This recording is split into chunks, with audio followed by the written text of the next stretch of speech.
Penasaran nggak? Sama, bentuknya kubah.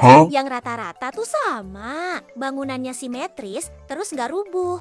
Dan masih banyak pertanyaan lainnya. Yuk kita bahas. Yang pertama adalah asal-muasal kubah. Nah, bentuk kubah masjid yang ada kayak sekarang ini diadaptasi dari bentuk struktur.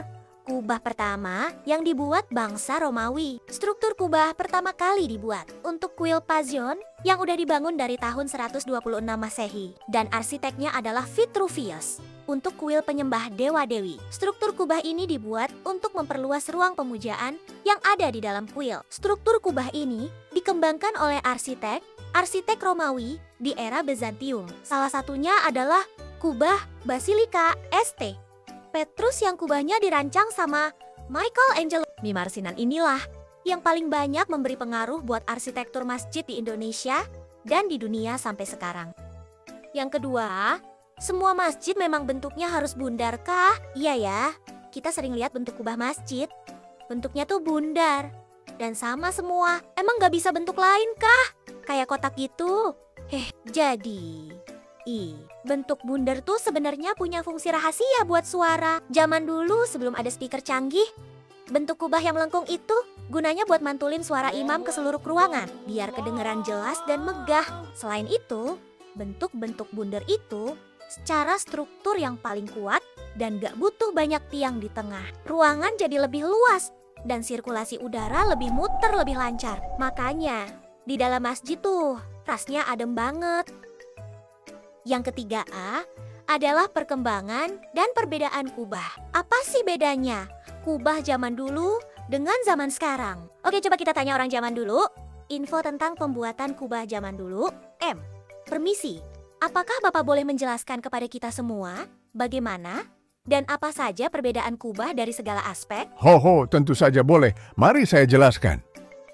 Nah, dari material utamanya, kubah masjid dibuat dari batu bata, batu alam, atau beton Romawi.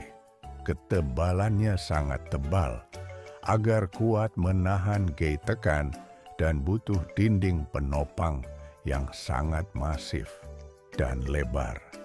Jadi begitu cucu-cucuku penjelasannya. Oke, terima kasih banyak Bapak penjelasannya. Dan coba kita tanya orang zaman sekarang untuk proses apa saja sih bedanya?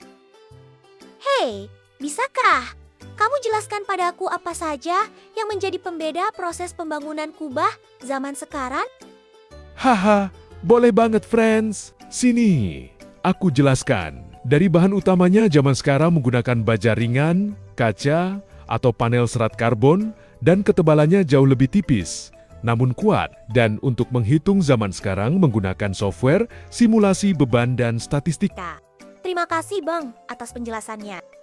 Tapi kalian pernah lihat nggak sih bentuk kubah masjid di Indonesia? Ada yang bentuknya segitiga? Kayak di Masjid Agung Demak, kira-kira apa ya fungsinya? For your info, itu kayak akulturasi dari budaya Hindu, Buddha gitu. Biar ngenalin agama Islam ke masyarakat lebih mudah dan juga indokan iklim tropis ya. Kalau hujan gete, airnya bisa langsung turun pula. Kalau panas udaranya, nggak bisa langsung masuk ke ruangan. Jadi bisa tetap adem.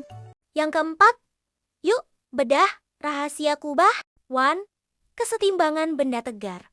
Menjaga kubah tetap diam. Konsep utama di sini adalah F sama dengan 0 total gaya 0 dan sama dengan 0 total torsi 0.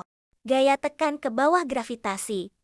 Berat kubah yang sangat besar menekan ke bawah. Kesetimbangan memastikan bahwa fondasi dan dinding penyangga memberikan gaya normal yang sama besarnya ke atas. Gaya dorong ke samping truss karena bentuknya melengkung. Beratnya tidak hanya menekan ke bawah, tapi juga mendorong dinding penyangga ke arah luar. Peran kesetimbangan agar tidak roboh. Harus mampu menahan dorongan ini agar benda tetap dalam kondisi tidak berubah bentuk secara ekstrem atau tetap tegak. Dinamika rotasi mencegah kubah terguling atau torsi. Meskipun kubah tidak berputar seperti gasing, prinsip torsi sangat krusial di sini. Bayangkan, setiap bagian kubah ingin jatuh ke dalam atau keluar. Titik tumpunya adalah dasar kubah. Jika distribusi berat tidak merata, akan muncul momen gaya atau torsi yang bisa membuat dinding penyangga miring atau retak.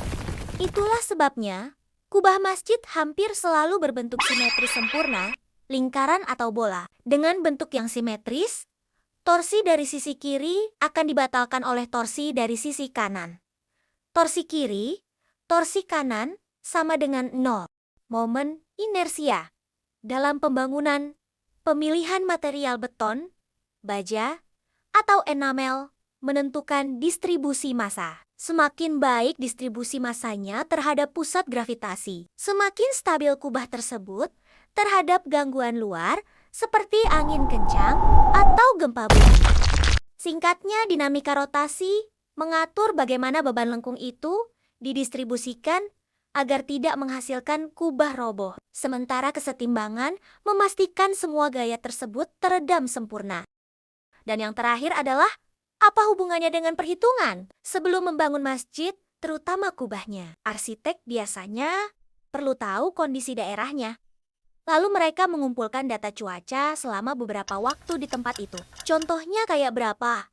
Rata-rata kecepatan angin di sana, seberapa sering terjadi hujan dan badai atau seberapa sering gempa. Dan data-data yang terkumpul banyak ini dikumpulkan lalu dihitung rata-rata puncaknya, biar tahu kalau mau bangun kubah harus dibuat lebih kuat atau bahannya harus lebih berat. Lalu selain itu, statistika sebagai alat ukur simetris dan kerapihan, biasanya beberapa kubah ada yang menggunakan panel atau ubin. Jadi arsitek atau tukang harus memastikan kepingan tersebut ukurannya sama persis. Kalau nggak jadi kurang enak dilihat dan bisa jadi miring, bocor, atau nggak presisi. Dan tanpa statistika, kamu banyak berharap bangunnya kuat dan bahannya cukup. Memiliki bukti bahwa bangunan memang sudah dihitung kekuatan, kualitas seimbang, dan penuh perhitungan. Nah, begitu teman-teman penjelasannya ya.